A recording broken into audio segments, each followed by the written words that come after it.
नमस्कार साथियों, स्वागत है आप सभी का मेरे चैनल हिंदी आंगन में।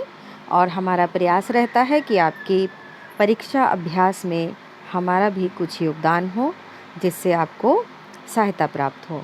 तो चलिए देखते हैं आज हम क्या पढ़ने वाले हैं। आज हम देखने वाले हैं राम की शक्ति पूजा। ठीक है, राम की शक्ति पूजा कविता है। ये लंबी कविता है जो निराला द्वारा लिखी गई है। कवि परिचय यहाँ थोड़ा सा देख लेते हैं, क्योंकि निराला जी को तो कभी छोड़ ही नहीं सकते। छायावादी के 4 स्तंभों में से एक है।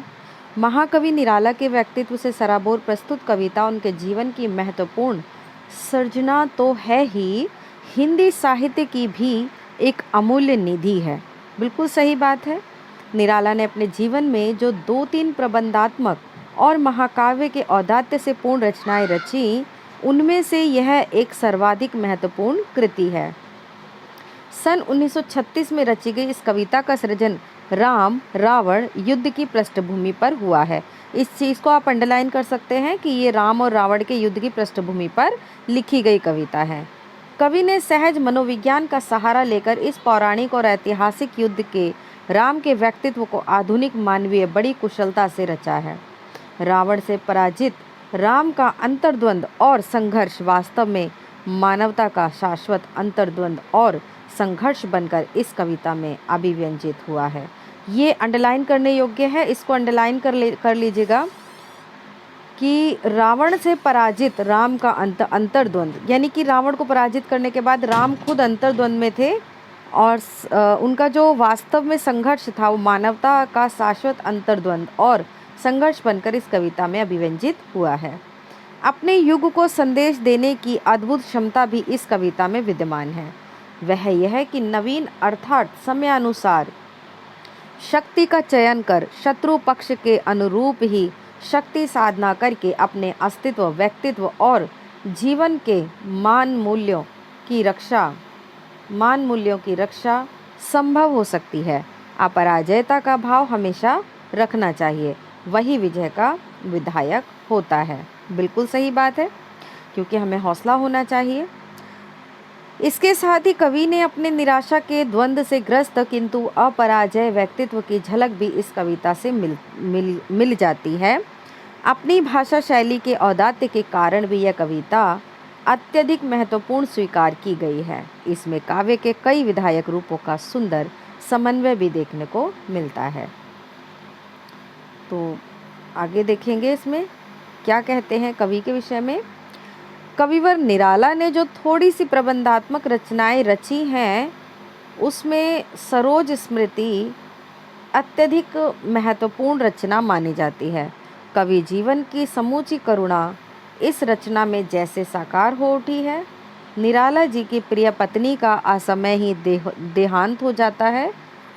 उनकी पुत्री सरोज उसकी पुण्य स्मृति और धरोहर थी, पर भरे यौवन में ही पहले वह विधवा हो गई और उसके बाद घोर सामाजिक वैषम्यों का शिकार बनकर वह इस संसार से चल बसी। कवि निराला का मन जो पहले ही पीड़ित था, इस आघात से तिलमिला उठा। वह पूर्णतया विद्रोही बन गए। उस पर आर्थिक शोषणों के आघातों ने उनकी प्रखर काव्य चेतना का साथ दी। परिणाम स्वरूप इस प्रकार की प्रबंधात्मक रचनाएं सामने आई। तो देखिए, निराला की जो सरोज स्मृति कविता है उसके विषय में भी थोड़ा सा बता दिया गया है, क्योंकि ये भी इनकी एक मील का पत्थर मानी जाती है सरोज स्मृति, और एक करुण रस की यह कविता है। शोक गीत, प्रथम शोक गीत के रूप में इसको मान्यता प्राप्त है। तो निराला के व्यक्तित्व को हमने जाना। आगे देखते हैं राम की शक्ति पूजा सप्रसंग व्याख्या। पहले कविता देख लेते हैं। रवि हुआ अस्त, ज्योति के पत्र पर लिखा, अमर रह गया राम रावण का अपराजय समर। आज का तीक्ष्ण सर्विधृत क्षिक प्रकर वेग प्रखर शतशैल संवरणशील नील नभगर्भित स्वर प्रतिपल परिवर्तित व्यूह भेद कौशल समूह राक्षस विरुद्ध प्रत्युह क्रुद्ध कपि विषम हुः विछुरित वहीन राजीव नयन हत लक्ष्य बाण लोहित लोचन रावण मदमोचन महीयान राघव लाघव रावण बार वारणवत युग्म प्रखर। उद्यत लंकापति मर्दित कपि दल बल विस्तर, अनिमेष राम विश्वजिद्वत शरभंग भाव, विद्वाक वद कोदंड मुष्टिखर रुधिर स्राव, रावण प्रहार दुर्वार विकल वानर दल बल। मूर्छित सुग्रीवांगद भीषण गवाक्ष गय नल, वारित सौमित्र भलपति अगणित मल्ल रोध, गर्जित प्रलयाब्धि शुभ्ध हनुमत केवल प्रबोध, उद्रीत बही भीम पर्वत कपि चतुष प्रहर, जानकी भीरु उर आशा भर रावण संवर। देखिए ये कविता थोड़ा सा पढ़ना इसलिए इम्पॉर्टेंट था कि यहाँ से यदि पंक्ति उठाकर आपके नेट के एग्ज़ाम में किसी भी एग्ज़ाम में दे दी जाए तो हम आराम से पहचान सकते हैं, इसलिए इनको देखना ज़रूरी है, वरना मैं ये पंक्तियाँ छोड़कर व्याख्या की तरफ भी जा सकती थी। तो यहाँ पर थोड़े से शब्दार्थ हैं जिनको आप वीडियो पॉज करके चाहे तो नोट डाउन कर सकते हैं, चाहे आप पढ़ लीजिए एक बार, लेकिन पढ़ना अनिवार्य होता है। चलिए प्रसंग देख लेते हैं। ये पंक्तियाँ कविवर निराला की प्रबंधात्मक रचना राम की शक्ति पूजा से आरंभ से ली गई हैं। इस कविता में कवि ने राम रावण के युद्ध के अवसर पर राम की द्वंद्वग्रस्त सहज मानवीय चेतना का वर्णन और उद्घाटन किया है। प्रस्तुत पंक्तियों में राम रावण युद्ध को पृष्ठभूमि के रूप में चित्रित करते हुए कवि कह रहे हैं, दिन भर के भयानक युद्ध के अनंतर शाम हो गई, सूर्य अस्त हो गया। अस्त होते दिन के हृदय पर जैसे राम रावण का आज का अनिर्णित किंतु अमर युद्ध का इतिहास लिखा रह गया। आगे युद्ध की भयावहता का वर्णन करते हुए कवि कहता है, राम रावण दोनों पक्षों के योद्धा बड़ी तेजी से धनुषों पर बाण चढ़ाकर उन्हें शत्रु पक्ष पर चलाते थे। उनकी गति में अत्यधिक तीव्रता थी, सैकड़ों भालों को भी रोक पाने की सामर्थ्य उन बाणों में मौजूद थी। उनकी टंकार नीले आकाश को भी गुंजायमान कर रही थी। दोनों पक्ष पल पल में नए व्यू बदलते थे। दोनों ओर से शत्रुओं के व्यू और युद्ध कौशल का भेदन किया जा रहा था। यहाँ देखिए थोड़ा सा मैं कविता की व्याख्या को रोकते हुए आपको एक चीज़ बताना चाहूँगी कि अगर इस कविता को हमेशा के लिए आपको याद करना है तो जो लाइन मैं पढ़ रही हूँ उस लाइन पर ध्यान देते हुए या उस लाइन को आप अपनी निगाहों से देखते हुए उस मंज़र को अपने मन के अंदर चित्रित करिए, यानी कि एक नाटक की तरीके से एक प्रैक्टिकल आपके दिमाग में वो चीज़ चल रही है, वो चित्र आपके दिमाग में चलने चाहिए, फिर ये आपको बिल्कुल पक्के तरीके से याद हो जाएगा और आप कभी नहीं भूलेंगे। चलिए आगे पढ़ लेते हैं। दोनों पक्ष पल पल में नए व्यू बदलते हैं। दोनों ओर से शत्रुओं के व्यू और युद्ध कौशल का भेदन किया जा रहा था। दोनों पक्ष एक दूसरे की युद्ध कुशलता को असफल बना देने के लिए यत्नशील थे। राम की सेना बड़े तीव्र प्रहार करके राक्षस सेना के कौशल को ध्वस्त कर रही थी। भयानक स्वरों में गूंजते क्रुद्ध वानर राक्षस सेना पर निरंतर आक्रमण कर रहे थे। अपने वाणों को अप्रभावी निहार कमल नयन राम की आंखें आग उगलने लगी थी।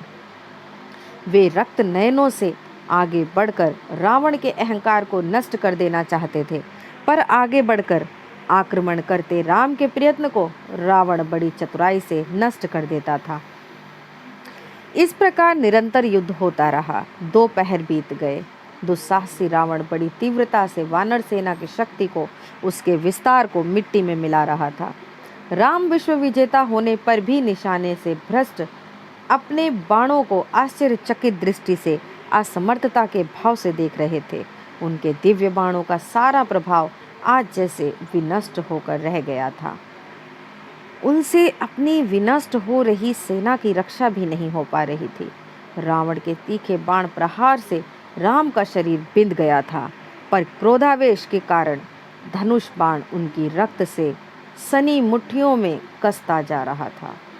आज रावण का युद्ध इतना कौशलपूर्ण और भयानक था कि राम के लिए उसकी चोटों को रोक पाना संभव नहीं रह गया था। परिणाम स्वरूप राम की बलवान वानर सेना अत्यधिक व्याकुल हो उठी। यहाँ देखिए रावण जो है भारी पड़ रहा था। कारण क्या था? प्रमुख सेना नायक सुग्रीव, अंगद, विभीषण, गवाक्ष, गए, नील, नल आदि सभी कठिन प्रहारों से मूर्छित हो गए थे। उधर लक्ष्मण और जाम्बवन राक्षस सेना के असंख्य आघातों को रोकने के प्रयत्न में चाहकर भी असफल हो रहे थे। युद्ध क्षेत्र में मचने वाला शोर प्रलय सागर का स्मरण करा रहा था। केवल महावीर हनुमान ही उस शोर शराबे में सचेत थे। उन्हें देखकर लगता था जैसे किसी विराट ज्वालामुखी पर्वत से आग की ज्वालाएं निकलकर सभी को निगल जाना चाहती हों। इस प्रकार महावीर हनुमान निरंतर 4 प्रहरों तक रावण के साथ युद्ध करते रहे। उनका युद्ध सशंकित सीता के हृदय में आशा का संचार करता रहा, अर्थात केवल हनुमान के युद्ध कौशल से ही राम की रावण पर विजय की आशा बनती रही। सीता को यह आशा भी बनती रही कि हनुमान के प्रयास से ही उसे रावण की कैद से मुक्ति मिल सकेगी। विशेष देखिए, पद्य भाग में उत्प्रेक्षा, रूपक, उपमा श्रेष्ठ अलंकार हैं। ठीक है। युद्ध का सजीव स्वाभाविक वर्णन होने के कारण यहाँ स्वभावोक्ति अलंकार भी है। ठीक है, युद्ध का सजीव वर्णन है और आपको अपने दिमाग में पूरा इमेजिनेशन में जो लाइन पढ़ी गई है उन सबको रखना है। ये अलंकार काव्योत्कर्ष एवं सौंदर्य परिवर्धन में निश्चय ही अत्यधिक सहायक बने हैं। कवि ने समाज शैली में युद्ध के दृश्य का बड़ा ही सजीव और मार्मिक चित्रण किया है। भाषा शैली का औदात्य, वर्ण, स्वर, शब्द, मैत्री आदि के काव्य गुण भी दर्शनीय है। वातावरण का सजीव चित्रण अत्यधिक महत्वपूर्ण एवं बेजोड़ है। भाषा शैली में ओज गुण का औदात्य स्पष्ट है। देखिए, जब मैं पढ़ रही थी तो वीरता महसूस हो रही थी ना। लाक्षणिक और व्यंजक प्रयोग दर्शनीय है। बंधहीन छंद का समूचा गौरव यहाँ देखा जा सकता है। छंद की गतिमयता अतुलनीय है। हनुमत केवल प्रबोध वाक्य से कवि की हनुमान के प्रति अपार श्रद्धा भक्ति व्यक्त हो रही है। चलिए यहाँ पर देख लेते हैं, अगली पंक्तियां हैं। लौटे युग दल राक्षस पद तल, पृथ्वी टलमल बिंद महोल्लास से बार बार आकाश विकल, वानर वाहिनी खिन्न लख निज पति चरण चिन्ह। चल रही शिविर की ओर स्थविर दल ज्यों विभिन्न, प्रशमित है वातावरण नमित मुख सांध्य कमल। लक्ष्मण चिंता पल पीछे वानर वीर सकल, रघुनायक आगे अवनी पर नवनीत चरण।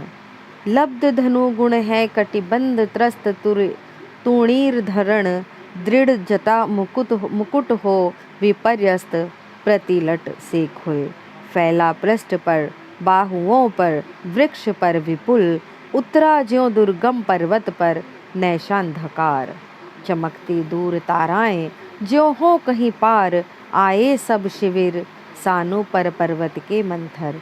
सुग्रीव विभीषण जामवान आदिक वानर, सेनापति दल विशेष के अंगद हनुमान। नल नील गवाक्ष प्रात के रण का समाधान, करने के लिए फिर वानर दल आश्रय स्थल। तो ये पंक्तियां हैं, ध्यान रखिएगा इनको। शब्दार्थ आप स्वयं पढ़ेंगे। प्रसंग देख लेते हैं। युद्ध में पराजित राम और उनकी सेनाओं की शिथिलता एवं विश्राम शिविर में लौटने के प्रसंग का वर्णन यहाँ पर कवि कर रहे हैं। व्याख्या देखते हैं। अंत में दिन ढलने पर युद्ध बंद हो गया। देखिए, दिन ढल जाता था तो युद्ध बंद हो जाते थे और रणभूमि में दिन में ही युद्ध चलते थे। राम रावण दोनों के सेना समूह लौट पड़े। आज की अपनी विजय के दंभ के कारण चलते हुए राक्षस अपने भारी पगों से पृथ्वी को कपा रहे थे। उनके विजय हर्ष के कोलाहल से आकाश भी जैसे आज व्याकुल हो रहा था। अर्थात राक्षस सेना की विजय के कारण प्रसन्नता से आकाश गूंज रहा था। इधर वानर सेना अपनी पराजय के कारण खिन्न थी। समझ रहे हैं ना आप कि रावण इस समय जीत रहा था और राम की सेना थोड़ी सी पराजित थी। अपने स्वामी राम के शिथिल चरण चिन्हों को देखती वानर सेना अपने शिविर की ओर बिखरी सी इस प्रकार चल रही थी जैसे संसार से विरक्त बौद्ध भिक्षुओं का दल बिखरा बिखरा सा चल रहा हो। सारा वातावरण एकदम शांत था। झुके मुख वाले कमल संध्या के समय मुरझाकर झुक जाने वाले कमलों के समान मुख लटकाए लक्ष्मण के पीछे सारी वानर सेना चल रही थी। उनके आगे अपने माखन जैसे कोमल पग टेकते राम चल रहे थे।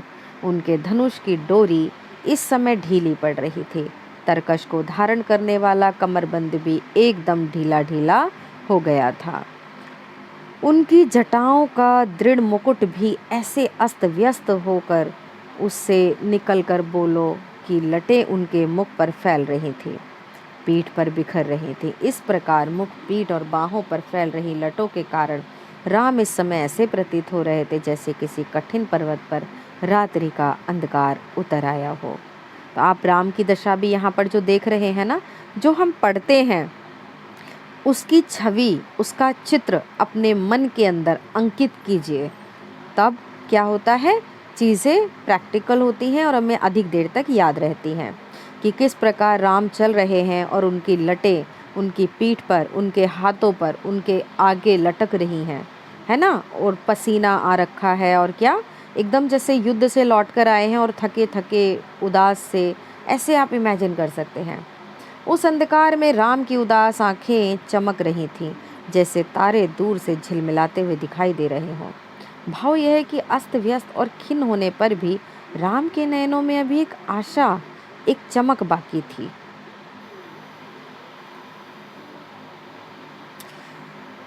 वे सब लोग चलते हुए पहाड़ की चोटी पर बसे अपने शिविर में आए।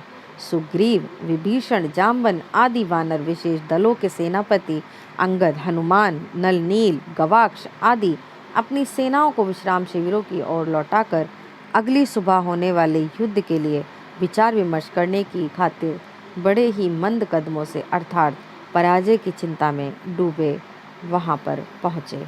थोड़ा सा विशेष पर यहाँ दृष्टि डालते हैं। पद्य भाग में उपमा है, रूपक, उत्प्रेक्षा, अतिशयोक्ति, समभावोक्ति, विषम और दृष्टांत आदि अनेक अर्थालंकारों की योजना है। शब्दालंकार अनुप्रास की योजना विद्यमान है।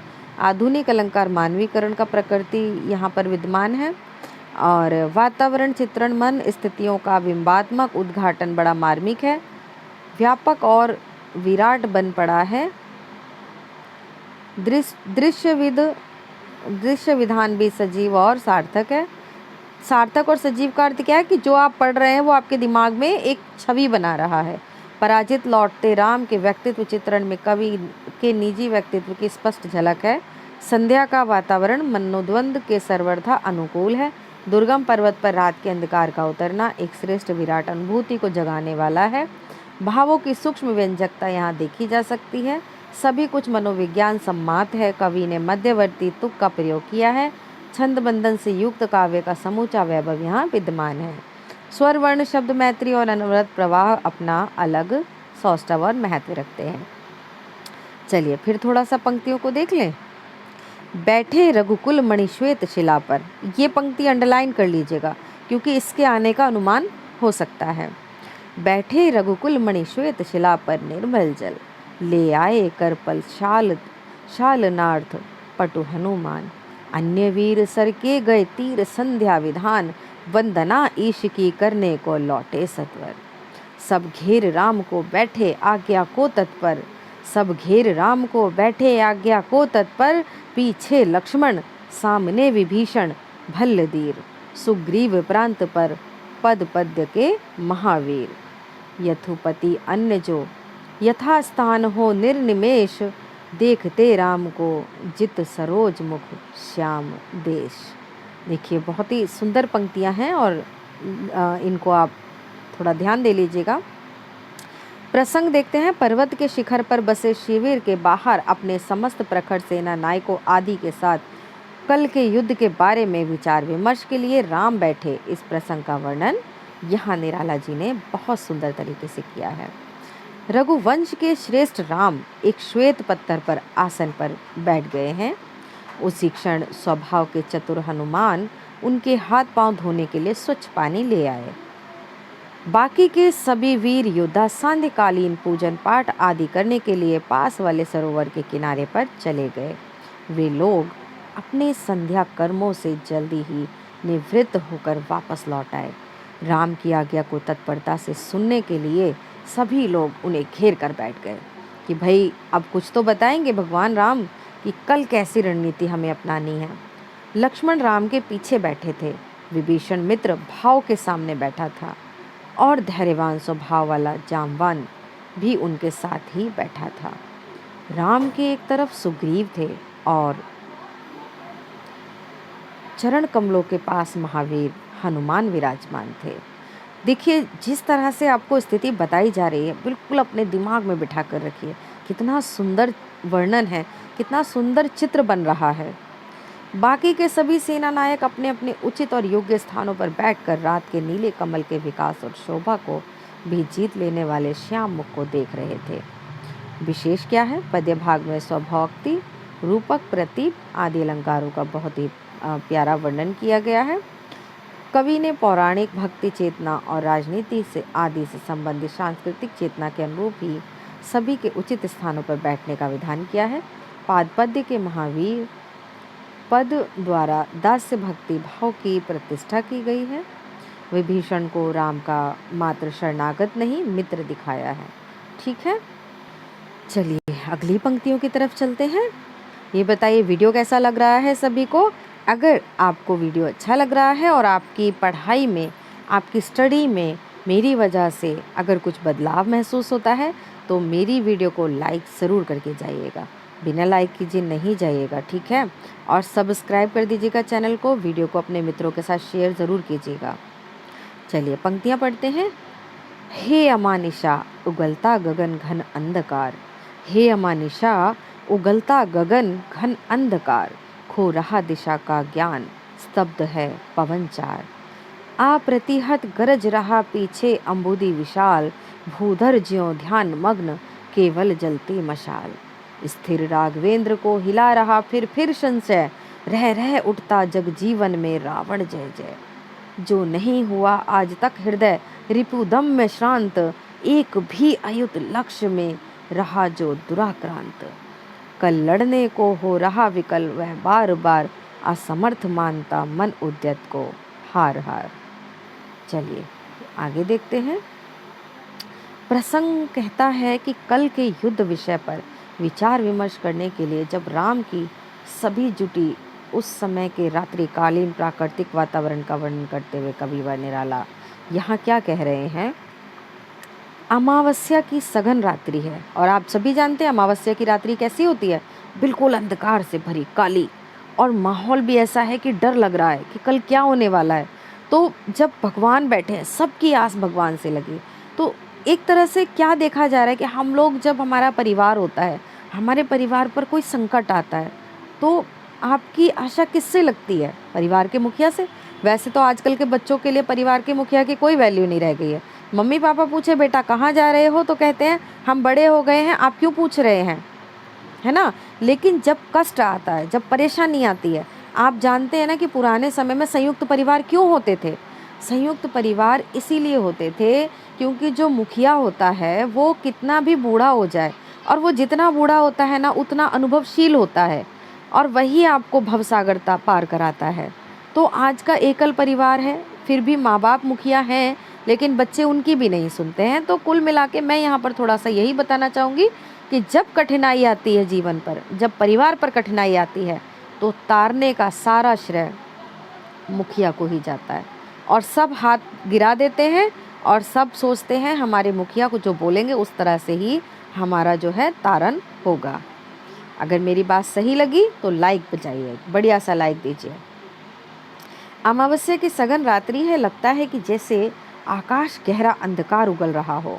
उस अंधेरे के कारण कौन सी दिशा किधर है इसका भी ज्ञान नहीं हो पा रहा। वायु भी इस समय लगता है कि जड़ या एकदम शांत होकर रह गई है। हाँ, पृष्ठभूमि में अबाध भाव से विशाल हिंद महासागर अवश्य ही निरंतर गर्जना किए जा रहा है। जिस पर्वत पर राम बैठे हैं वह तथा आसपास का विशाल पर्वत लगता है जैसे किसी योगी के समान ध्यान मग्न हो गया है। उस अंधकार को भेदती केवल एक मशाल ही जल रही है। इस प्रकार के स्थिर और भयावह वातावरण में स्थिर भाव से बैठे राम के मन को अपनी जीत और हार का संशय भाव रह रहकर हिलाया उद्वेलित कर रहा है। जगत और जीवन में रावण की जीत का भय रह रहकर उनके मन में जागृत होकर जैसे उन्हें दहलाया कपा देता है। क्योंकि आप भी जानते हैं, हम भी जानते हैं, जब परिस्थितियां अनुकूल नहीं होती हैं तो डर लगता है, क्योंकि सफल हो जाते हैं तब पता चलता है कि सफलता हमारे पास है। लेकिन जब तक सफलता हासिल नहीं होती तब तक एक एक पल डर लगता है कि सफलता हमारी है या नहीं, सफलता हमारी है या नहीं। और जिस दिन आपका हमारा रिजल्ट आने वाला होता है, बस पूछिए मत वो संशय की रात किस तरह से गुजरती है, ये आप और हम ही जानते हैं। राम का जो हृदय शत्रुओं का नाश करते हुए आज तक कभी भी थका या भयभीत नहीं हुआ था, राम का जो हृदय अकेलेपन में भी कभी 10,000 बल्कि लाखों शत्रुओं से घिरकर भी विचलित नहीं हुआ था, तो राम का जो हृदय शत्रुओं का नाश करते हुए आज तक कभी भी थका या भयभीत नहीं हुआ था, राम का जो हृदय अकेलेपन में भी कभी 10,000 बल्कि लाखों शत्रुओं से घिरकर भी विचलित नहीं हुआ था, वही आजकल रावण से युद्ध करने के लिए व्याकुल होकर भी, प्रस्तुत रहकर भी बार बार अपनी असमर्थता और पराजय को स्वीकार कर रहा था। भाव यह है कि शक्ति संपन्न रहते हुए भी राम का मन रावण की शक्ति और विजय से बारंबार आतंकित हो रहा था। विषय पद्य भाग में उपमा और स्वभावोक्ति अलंकार स्पष्ट है। मानवीकरण की प्रवृत्ति भी विद्यमान है। वातावरण का चित्रण बिंबात्मक होते हुए भी अत्यधिक सजीव हुआ है। राम का अंतर्द्वंद भी सहज मानवीय होने के कारण सशक्त और स्वाभाविक है। अगली पंक्तियां देखते हैं। ऐसे क्षण अंधकार घन में जैसे विद्युत, ऐसे क्षण अंधकार घन में जैसे विद्युत, जागी पृथ्वी तनया कुमारी का छवि अच्युत। देखते हुए निष्पलक याद आया उपवन, विधेय का प्रथम स्नेह का लतांतराल मिलन। नैनों का नैनों से गोपन प्रिय संभाषण, पलकों का नव पलकों पर प्रथम उत्थान पतन। कांपते हुए किसलय झरते पराग समुदय, गाते खग नव जीवन परिचय तरु मलय वलय। ज्योति प्रताप स्वर्गीय ज्ञात छवि प्रथम सुय, जानकी नयन कमनीय प्रथम कंपन तुरीय। इस प्रकार हमने पंक्तियों को देखा। प्रसंग में है, रावण से विजय पराजय के द्वंद्व में उलझे राम के मन में सीता से प्रथम मिलन के दृश्य का उदय हो आया। इसका मनोविज्ञान के स्तर पर वर्णन करते हुए कवि कहते हैं, जब राम का रावण से लड़ने को उत्सुक हृदय भी एक प्रकार से पराजित होने के भय से आतंकित हो रहा था, उसी क्षण जैसे अंधेरे में सहसा बिजली की चमक उजागर हो उठी। राम के मन नयन में कुमारी सीता की प्रथम मिलन की छवि सहसा जाग उठी। राम उसे एकटक नयनों से अनवरत देखते रहे। उन्हें राजा जनक का उपवन स्मरण हो आया कि जिसकी लताओं के झुरमुट में राम और सीता का प्रथम स्नेह मिलन हुआ था, जहाँ राम सीता के नयनों के स्नेह का गुप्त आदान प्रदान और मौन भाषण हुआ था। पहली बार दोनों की पलकें एक दूसरे की पलकों पर उठकर झुक गई थीं, अर्थात नैनों से नैन मिलकर अपना प्रेम भाव प्रकट करके फिर लज्जा से नत हो गए थे। उस समय उपवन में उगे नन्हे नए अंकुर जैसे हिलडुल कर रह गए थे। यहाँ देखिए इतना सुंदर वर्णन है कि मुझे लगता है कि मेरे पढ़ते हुए आपके मन में ज़रूर वो एक मूवी जैसी, पिक्चर जैसी बन रही होगी। और ये बनाना ज़रूरी है, क्योंकि ये बनाने से जब वो पंक्तियाँ भी यदि आपकी आ जाएंगी ना एग्ज़ाम में, तो आप समझ लेंगे। जैसे कि मौन भाषण हमने हिंदी में सारा सीख लिया, अब यहाँ पर जैसे बोल रहे हैं ये कि नैनों का नैनों से गोपन प्रिय संभाषण, अगर ये पंक्ति आ गई तो आप तुरंत पहचान लेंगे कि ये किसकी पंक्ति है ना। चलिए, इसीलिए मैं बोलती हूँ थोड़ा सा इमेजिन करते हुए पढ़ें। फूलों का पराग प्रसन्नता से झड़ता रहा था। उपवन के पक्षी जैसे नव जीवन का परिचय पाकर विभोर से होकर गाने लगे थे। चंदन के वृक्षों के झुरमुट झूम उठे थे। प्रातःकालीन सूर्य की सुंदर ज्योति को देखकर लगता था कि जैसे आकाश से प्रकाश का झरना झरने लगा हो। उस सुंदर वातावरण में ही राम और सीता ने पहली बार अपने अपने सौंदर्य को ज्ञान प्राप्त किया था। इस प्रथम दर्शन मिलन के प्रभाव से रोमांचित सीता के नयनों में एक प्रकार का भाव अंगड़ाइयाँ लेने लगा था। उसका आनंद योग की समाधि की तुर्यावस्था प्राप्ति के आनंद से किसी भी प्रकार कम नहीं था, अर्थात सीता राम के रूप में एकदम तल्लीन होकर रह गई थी। विशेष यहाँ पर देखिए, थोड़ा सा ऊपर जो मैंने बताया उसी से संबंधित है, आप लोग इसको पढ़ लीजिएगा वीडियो को पॉज करके। तब तक आगे चलते हैं। सिहरा तन क्षण भर भूला मन लहरा समस्त, हर धनुर्भंग को पुनर्वार ज्यों उठा हस्त। फूटी स्मृति सीता ध्यान लीन राम के अधर, फिर विश्व विजय भावना हृदय में आई भर। वे आए याद दिव्य शर अगणित मंत्र पूत, फड़का पर नभ को अड़े उड़े सकल ज्यों देवदूत। देखते राम जल रहे शलभ ज्यों रजनी चर, ताड़का सुबाहु विराद शिरस्त्रय दूषण खर। फिर देखी भीम मूर्ति आज रण देखी जो, आच्छादित किए हुए सम्मुख समग्र नभ को। ज्योतिर्मय अस्त्र सकल बुझ बुझ कर हुए क्षीण, पा महानिलय उस तन में क्षण में हुए लीन। लक्षंका कुल हो गए अतुल बल शेष नयन, खिंच गए दृगों में सीता के राममय नयन। फिर सुना हंस रहा अट्ठास रावण, खल खल भावित नयनों से सजल गिरे दो मुक्ता दल। कैसी लग रही है आपको कविता, सभी बताएं। स्मृतियों की सघनता से सीता के साथ प्रथम मिलन के दृश्य को देखकर रावण का शरीर एक बार सिहर गया। क्षण भर के लिए मन वर्तमान की विषमता को भुलाकर लहरा उठा, अर्थात प्रसन्नता से भर गया। ध्यान में लीन राम का एक हाथ इस प्रकार से उठ गया कि जैसे वे एक बार फिर शिव जी के धनुष को तोड़ना चाहते हों।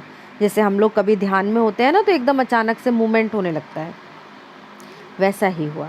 सीता के ध्यान में मग्न राम के होठों पर इन सब स्थितियों के कारण एक मुस्कान फूट उठी।